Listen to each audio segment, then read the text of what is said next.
unabashed, the most unpredictable, becomes a headline, the most volatile, outrageous behavior, unsubstantiated narratives, a battle of personalities. Welcome to Grand Tamasha, a co-production of the Carnegie Endowment for International Peace and the Hindustan Times. I'm your host, Milan Vaishnav. It's been about a month since the fall of Kabul and the sudden Taliban takeover of Afghanistan. In the intervening weeks, policymakers the world over have been scrambling to understand the reasons for the sudden collapse of the Afghan government, the real aims of the new Taliban regime, and the geopolitical implications of this crisis for the region and for the world. To discuss what these developments mean for India, I am joined by Avinash Paliwal. Avinash is Senior Lecturer in International Relations and Deputy Director of the SOAS South Asia Institute. His book, My Enemy's Enemy, India and Afghanistan from the Soviet Invasion to the US Withdrawal, is one of the best guides we have to understanding India's role in Afghanistan. Avinash joins me on Zoom today from London. Avinash, thanks for taking the time. Thank you for having me here, Milan. So, Avinash, before we kind of jump into the substance, I'd like to begin, if I could, just by asking about how you're absorbing these events in Afghanistan. You know, on a personal level, you spent so many years of your life studying, writing about Afghanistan. As you watched the images of Kabul falling and of Americans and so many Afghans frantically trying to exit the country, describe for us kind of what was going on in your own head. Milan, it's been very frustrating and scary, to be very honest with you, about what happened and the speed with which what happened in Kabul over the past few weeks. Everyone expected the Taliban to come into power in one shape or form at some point in time, not just because the Americans and the larger NATO forces wanted to leave Afghanistan and end what they called an endless war, but also because Afghans themselves, the people of Afghanistan, were quite fed up of unending mass violence. But I never expected the speed with which it fell. I never expected the optics of it to be really the worst case nightmare scenario that everyone wanted to prevent it from being. And that is what shook me. It has had, it's emotionally difficult to deal with. And I think this is something that it will take time to process emotionally. Right now, like most other Afghans and Afghan observers, we are just trying to make sense of what has happened, but really feeling the impact of it, I think it will still take some time to really process and digest what has really happened. I firmly believe this is a strategic shock, definitely for the region, the subcontinent itself, but perhaps maybe even a bigger strategic shock for Asia itself. So we want to get into all of those geopolitical implications, not just for India, but for Asia. But before we do, let me ask you about a piece that you penned in the Hindustan Times. This was right after the fall of Kabul. In that piece, you wrote that the Taliban's resurgence, quote, marks the geopolitical mainstreaming of fringe Islamists, end quote. We've seen a debate break out all over social media in the op-ed pages between those who argue, look, we're seeing now a Taliban 2.0, which might have moderated some of its more extreme views. And then there's those on the other side who say Taliban 2.0 is basically Taliban 1.0 with better marketing, right? How do we think about the Taliban of the year 2021? I do not subscribe to the view that the Taliban has changed in its core principles and ideology much, Milan. So I firmly am on that side of the debate, which says that Taliban 1.0 is not that different from Taliban 2.0. Yes, they are much more suave in terms of utilizing digital technology, low-end digital technology, but they have used it to considerable effect when, both in waging war and waging a PSYOPs operation, very calibrated, not just by themselves, but also with support from their regional patrons and allies. Yes, this Taliban with new generation of fighters and new generation of leaders coming in, young people, young Afghans coming in, they're much more adept at dealing with technology, and that gives a veneer of moderation. Because the idea of Taliban in people's head was that, look, they don't watch television, look, they don't listen to music. And to my mind, these are really kind of facetious parameters to gauge the Islamist ideological contours of any movement. If anything, we would have done well for ourselves to learn the lessons from ISIS in Middle East, Iraq, Syria, Levant. They were very effective in using these modern tools. So I don't see that Taliban has changed in how they want to govern and how they want to administer, in how they want to have a relationship with the people of Afghanistan. And we can see that the violent nature of the contract that is emerging between the Taliban in Kabul today and the people of Afghanistan, that really offers good amount of evidence that there hasn't been much change. Women voices are still being subdued. There is considerable violence against independent journalists. There is considerable violence against who the Taliban thought to be their erstwhile enemies or who were part of the Afghan forces. In Panjshir, reports are coming in of crackdown against civilians, and that has not just been in the case of Panjshir, which has been iconicized as a resistance, a citadel of resistance historically, which has finally been broken down. So you can see that this movement is not really invested in change. This movement was invested in power. And the other aspect is that no such movement which comes to power after so much violence, after 20 years of war, and which was forged during the civil war in the early 90s, would have any reason to change. They came to power because of their Islamism, because of their radicalism. And that is something that they would not breathe themselves off once they have captured power in earnest. So you mentioned the Taliban as governors, right? After weeks of speculation, the Taliban has unveiled now the members of its cabinet. In response to a question from the Financial Times about what message these cabinet picks send to the West, you had this to say: they don't give two hoots about the West. That's the message in the cabinet picks. Why do you conclude that? They simply, they don't, just look at the interim government. Because let me kind of come to this question in a slightly different manner.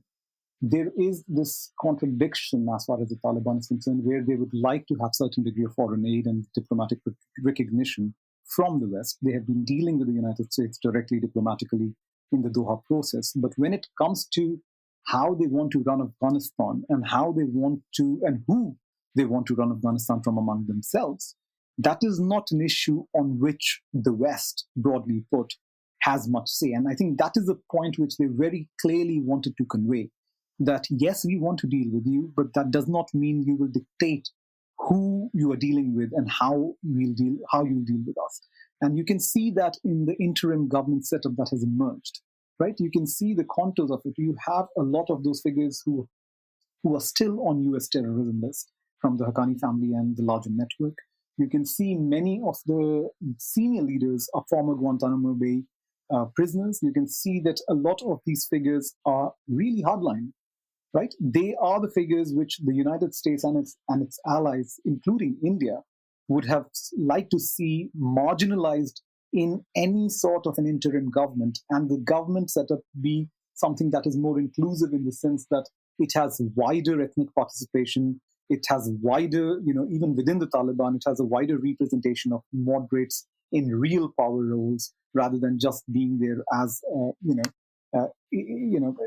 without real power in their hands or be deputies. And that has not happened. So I think that is the message in many ways, that you will see hardline Islamists come and run this country, even though we know that you don't want it to. You will have people who are in United States terrorist list and under sanctions, who will be part of the governance structure. How do you deal with them is really your decision, not our problem.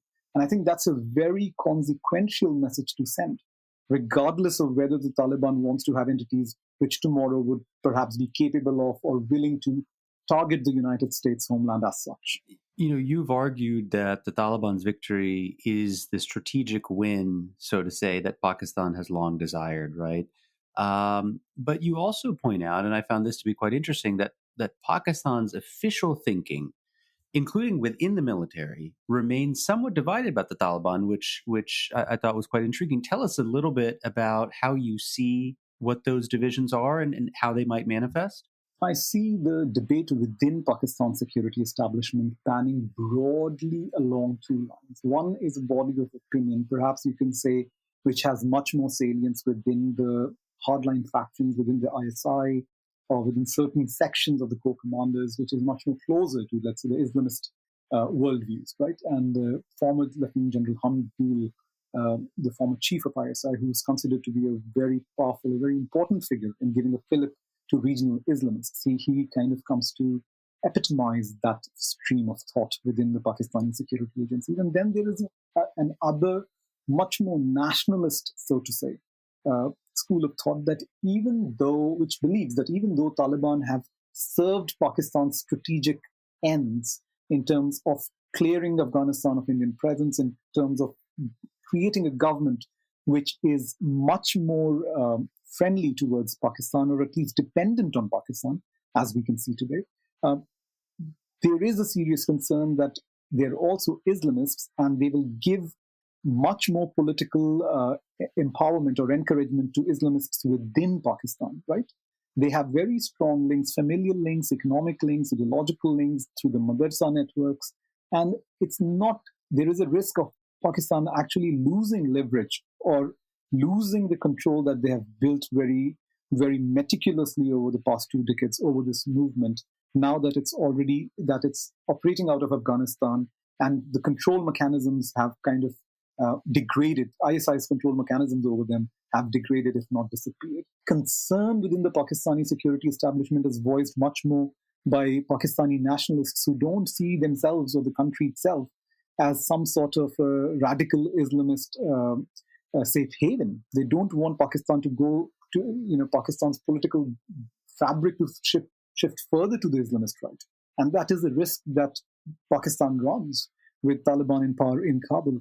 That's why I also noted in that piece that there is a concern about this victory being a Pyrrhic victory, that you did get what you wanted. You don't have your regional powers in Afghanistan, but the establishment in Afghanistan might actually empower those elements in your own society, in your own polity, which will threaten Pakistan's own security in the coming years. So let's move a little bit further east and coming to India. Tell us a little bit of how Delhi is reacting to the latest news on the ground. What outreach have Indian officials had since August 15th with the Taliban?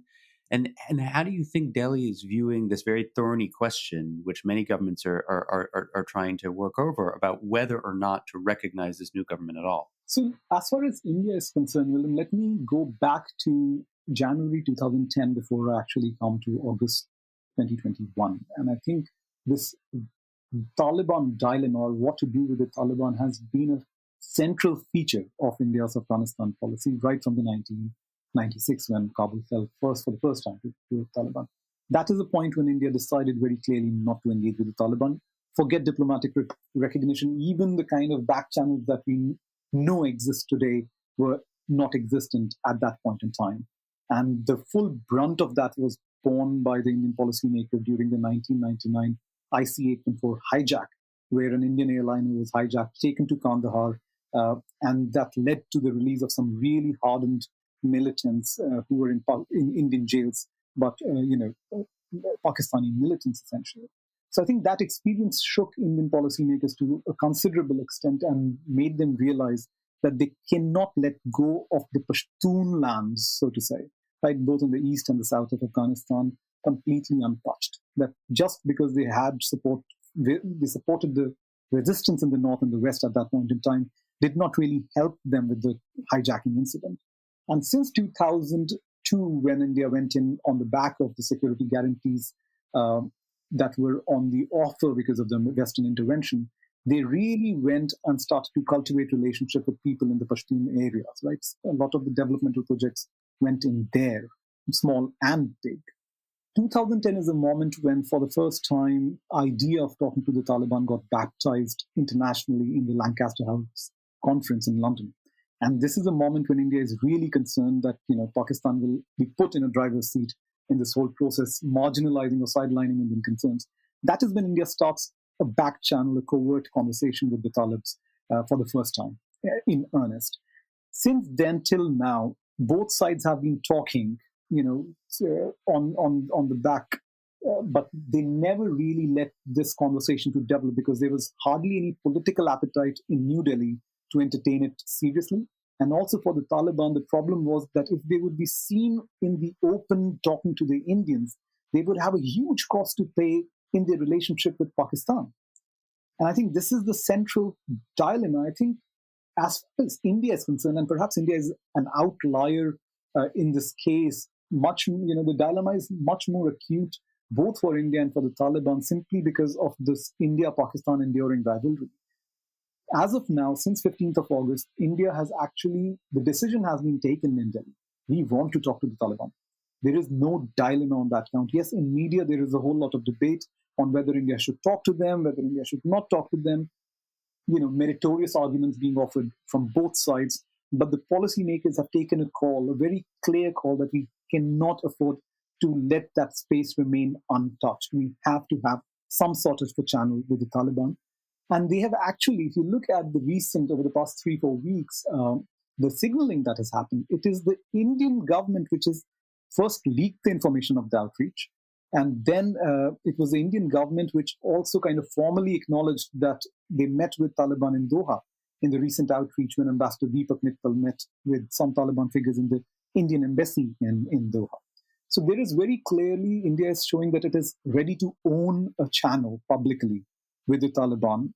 But the Taliban, since the first leak happened, has never made a statement about its outreach to the Indians. They would say that they met Chinese, they would say they met Russian officials, UN officials, German officials, but would never acknowledge that they have met Indian officials. Those Taliban figures, Abbas Stanigzai or Mullah Baradar and all, who were actually seen as those who were talking to India through Doha or showed some degree of autonomy, so to say, in terms of their relationship with Doha, have been completely marginalized in the interim government, especially after the visit of the ISI chief to Kabul, Faiz Hamid's recent visit. So you can see the dynamic play out very clearly. I think right now, as far as a meaningful conversation between the two entities is concerned, the ball is truly in the Taliban's court rather than that of India. India has actually offered its hand, and I would not be surprised if India takes up the opportunity to offer some humanitarian aid to Afghanistan in the coming months. As far as the question of recognition goes, I think India would be the last to come on board with that decision. It's a hugely consequential decision.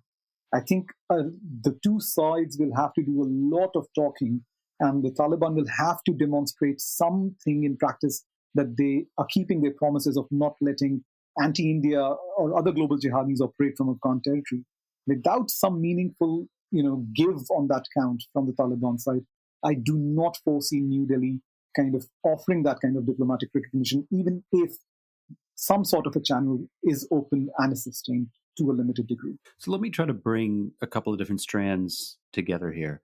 New Delhi has long feared that the day the Americans exit, the Taliban would eventually take over, maybe not as quickly as they did, but they would come back to power, and Pakistan and its proxies could then declare victory and sort of act with impunity.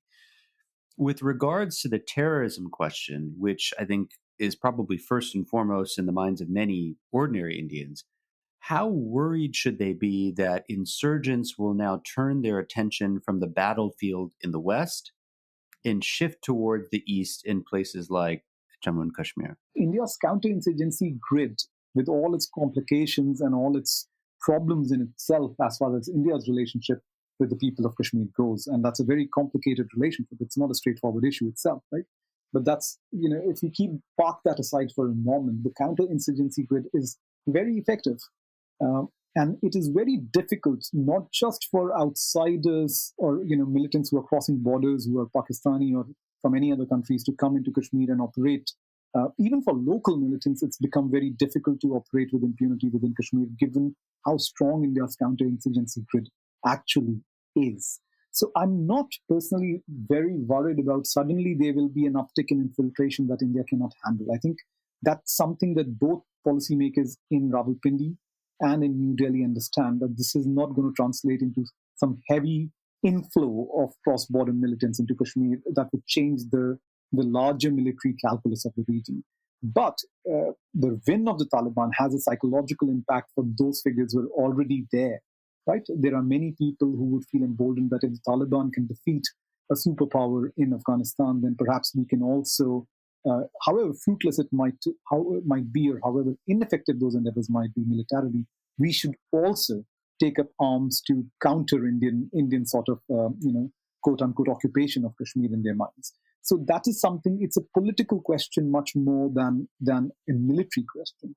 The other thing which I would like to also address on that issue, Milan, I think India should, the question of minorities and treatment of minorities in India, I think that is something that this moment does bring to the fore. Uh, you cannot isolate, or you cannot have a substantial religious minority of your country feel alienated for a prolonged period of time, given the forces that have just re-emerged on your West. We have seen in the past there were people who were being recruited from different Indian states, including from many South Indian states, such as Karnataka, from Kerala, from Andhra, who would go and join ISKP in Afghanistan. This is pre-fall of Kabul on 15th of August. So there is a trickle, at least, of such Indian nationals being alienated and joining these movements. I'm not saying that this would turn into a mass movement, but the fact is that there is a problem within India that needs to be addressed, and there is a source which can exploit it much more today than it could earlier. And that is something that Indian policymakers across party lines must think about very carefully at what they're dealing with. So let me push you a little further on this, because you had praised for the government of India's decision to open up a new e-visa category for Afghans seeking to take refuge in India. But there has been a lot of domestic churn, as you know. Some people saying, well, we should provide more favorable access to Hindus and Sikhs. Some others saying, no, this should be kind of religion blind. At the end of the day, do you expect the government to take in large numbers of Afghans, not only those who might have helped India, but other refugees or asylum seekers who are just looking for an exit? Yes, I do. At least I hope that the government of India does. So the fact is that the numbers are not that big, including of Afghan, minority communities from Afghanistan, the Sikhs and the Hindus of Afghanistan. Not all of them have left the country, and some of them, who wanted to leave, were not successfully evacuated. But yes, look, I supported India's decision to open that e-visa system in context of the fall of Kabul across faiths for whoever from Afghanistan wants to come, simply because the Afghan diaspora in India has been a very essential part of India's, not just of India, this in a socio-cultural context, but also in a strategic sense. These are the kind of Afghans who actually enabled India's access in areas of Afghanistan which would have been difficult for Indian officials on the ground to access. And they offered India eyes and ears where, India had none or could have had none. So there is a very clear strategic value to this diaspora, apart from just the fact that, you should have an open door policy towards people who are being persecuted, towards people who are trying to kind of flee persecution and flee conflict. So my appreciation came in that context. The fact that you are not focusing only on Afghan Sikhs and only on Afghan Hindus, despite the controversy around the Citizenship Amendment Act, which very clearly says that you have a partisan favoritism towards minorities, to me, at that point in time, was a ray of hope. Now, I was also proven wrong after a few days later, right? That yes, in principle, you have shown this, you've signaled your appetite to accommodate Afghans across faith, but the fact is that it was not, you didn't deliver on that. The portal didn't work. Many of the visas that the Afghans were given in hard copy, which were left in Afghanistan, were cancelled at some point in time. And the numbers that you evacuated were pretty small. Now, I acknowledge that India did not have control over the situation at the Kabul airport. Not many countries did. So that does create a very powerful, practical kind of hindrance of evacuating. But regardless of that, the fact that not enough visas have been processed either is another kind of issue that could have been addressed in time and substantially. So clearly, the signal was valuable, the signal was politically potent at that time, but India failed to deliver on that issue as well. As you look ahead, Avinash, one of the most interesting questions to me is how regional stakeholders are going to respond to developments in Afghanistan. And I'm wondering if you could help us think through what options India has in terms of working with others in the region, not just to influence the Taliban in Kabul, but also to ensure that it has friends who are going to help it look after its own counterterrorism and security equities, right? So what is the kind of regional picture with some of the Central Asian states, with some of the other countries like Iran, vis-a-vis India looking after some of its own national security interests? I think there's likely to be a two-pronged approach on this issue, Milan. One would be actually India talking to Pakistan. That's one of the most important aspects, which we often don't discuss that much because it's always assumed that India and Pakistan are compulsively at odds with each other on Afghanistan. I think given that Pakistan is now much more confident about its own position in Afghanistan and vis-a-vis Afghanistan and its relationship with the world at large, I think there might be avenues of tactical cooperation between the two sides as to what extent they will accept India to be there, under what are the conditions. Of course, this is something that New Delhi would not like, but this is the kind of conversation I would expect to happen in back channels that always happen between India and Pakistan. I think today Pakistan would be much more amenable to discussing Afghanistan with India than it was for the past 2 decades, right? So I think that would be one approach wherein India and Pakistan will try to kind of assuage their own bilateral issues, and the result of which we might see in some which way or the other in Afghanistan. And I think that will likely be the case, especially if Pakistan feels an increasing sense of threat from the Tehreek-e-Taliban Pakistan. Now that India is not there, they cannot blame India and the consulates for their national insecurities emanating from Afghanistan. And I believe that the consulates were a bogie which has now been betrayed. It's the fact that without the consulates, also the attack keep on happening, shows that this is a much more endogenous problem to the region than India giving money to some groups here or there, right? That's one thing. So I foresee some sort of conversation going on between India and Pakistan, perhaps not meaningful, but I think some sort of tactical cooperation might emerge, which both countries would see as to be in their interest, as they did to some extent in the early 90s during the Afghan Civil War.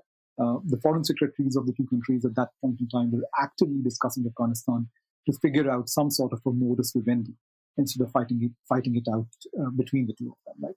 The other would be a regional approach. India has invested considerably in its relationship with Iran, especially on the Afghanistan question, right? With Iran and Tajikistan. These are the two countries which India has dealt with very closely, India has outreach there, right? India has infrastructure there that it can utilize. It has an air base. There's a history of field hospitals in South Tajikistan, and the Chabahar port that India has invested in Iran. I think these are the kind of assets that India can utilize in a regional concert to either deliver aid and humanitarian aid to different parts of the country in coordination with the Iranians and the Central Asians, but also, if need be at a future point in time, if things go down really south, to see or to explore if these connections can be used in a security sense. I do think that the Iranians and the Tajiks are not particularly happy with the interim government that has been formed. They have raised it diplomatically. They don't have the military muscle to change it. But I think they can be powerful spoilers as far as the Islamists sitting in Kabul at this point are concerned. And I think if India is unable to have any access to Afghanistan, which is acceptable to the leadership of the Taliban, without, and they are able to deal with that kind of Indian presence without jeopardizing their relationship with Pakistan, if that does not happen, I think we would see a much heavier reliance of India on allies such as Iran and Tajikistan, who are very keen to ensure that the Islamists don't spill over, and will take perhaps a much more proactive security role in this region. And of course, that regional approach would be coordinated with the great powers, right? I mean, you can see India hosting the BRICS summit to discuss regional security concerns. You can see the National Security Advisor of India, a very powerful figure, Mr. Ajit Doval, talking to his British, talking to his American, talking to his Russian counterparts, and discussing the logistics and the tactics of what next. Not just evacuation and refugee flows that might happen, but what about the security issues that will come, that will 100% emerge from Afghanistan in the weeks and months to come. So, Avinash, I want to ask you to kind of conclude this conversation about the future of U.S. India relations. Here in Washington, we're expecting Prime Minister Modi to show up in a few weeks and have his first person-to-person meeting with President Biden. We're already starting to see columnists, people writing in Indian newspapers, questioning the Modi government's decision to embrace the United States so closely, right? And there seem to be 2 points they're making. The first is that, look, the Americans have basically given India's enemies a major victory right at their doorstep, right? And number two, the Americans have worked alongside their Afghan friends and allies for 20 years. And if this is how they treat them at the end of that, what's to stop them from treating India in such a dismissive way at some future date if strategic calculations in Washington change? So I'm wondering, if you could just reflect a little bit on what this crisis means, not for the here and now of U.S.-India relations, but more kind of over the medium to long term. Milan, the Indian reaction demonstrates this, historical duality between the U.S.-India relationship, wherein, at least from the Indian perspective, there is a sense of unease with which America conducts strategic affairs and conducts its foreign policy in Asia, wherein it comes in very heavily when it sees it's in its own national interest, but masquerading it as a global agenda, and then leaves also when it views that to be in its national interest, and also kind of masquerades that as a global agenda. And that's something that is happening. When the Americans came in 2001, it was a global war on terror. And now when the Americans are leaving, it's the Indo-Pacific that they want to focus on. It's the great competition with China that they want to focus on. The method of the withdrawal is, I believe, the primary source of concern in India. There was an expectation that the Americans would not stay there forever, but no one expected the situation to look like this as it is right now. So the method of the withdrawal feeds into a historical sense of mistrust that I would say that post kind of, it's very, it's historically salient for independent India, that sense of don't trust the Americans, it's coming back. But at the same time, you also see that Indian policymakers and the same columnists who criticize the Afghan withdrawal also acknowledge that India cannot operate without American support, especially given the competition that it has got in with the Chinese. So there is a sense that, you cannot let them go, but don't trust them beyond a point either. And I think that's a very uncomfortable position for any Indian policymaker to be in. Who is your ally? How far will this ally really go? Right? And what can we do if this ally kind of turns its back to us when we actually need this ally to come and support us, right? There is very good argument to be made that the Americans supported India in the Eastern Ladakh crisis with China over the last year or so, right? It has supported India very actively in the Indian Ocean region, keeping the tabs of Chinese movements and technological developments. And it is also helping India, it's supporting India in international institutions like the United Nations on these issues. But is that enough is the question. And I think the other aspect of India's reaction is, how do you actually envision the Indo-Pacific, right? Does Indo-Pacific really begins from India's east onwards all the way to Korea, or just about Taiwan or Southeast Asia? Or do you actually include AFPAC in the Indo-Pacific? The constructs for India, its west is as important as its east. And here is a classic mismatch. For the Americans, it's more about India's east rather than India's west. And I think that would be a huge, that's where there can be a lot of friction moving forward. How do you reconcile India's very potent regional agenda, which cuts across both its west and its east, whereas the United States, which is very much focused on a larger grand strategic region of the Indian Ocean and Southeast Asia? I think that will be a tough conversation for both sides to have. And I think that's perhaps what has pushed a lot of Indian decision makers to rekindle their conversations with the Russians and perhaps figure out with the Chinese what could be a possible modus vivendi between these two countries without completely jeopardizing the relationship between India and US. So I think that's the duality that we are seeing in play. And the debates got quite acute in the context of the Afghan withdrawal. My guest on the show this week is Avinash Paliwal. Avinash is Senior Lecturer in International Relations and Deputy Director of the SOAS South Asia Institute.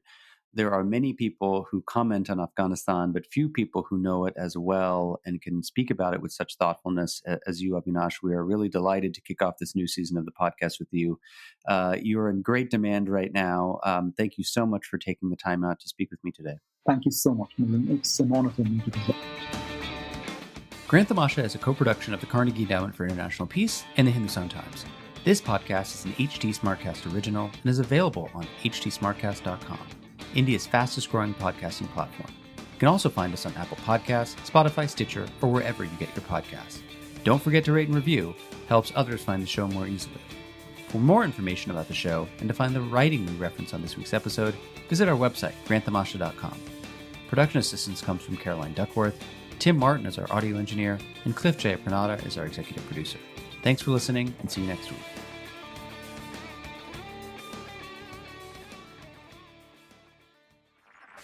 This was a Hindustan Times production brought to you by HT Smartcast. HT Smartcast.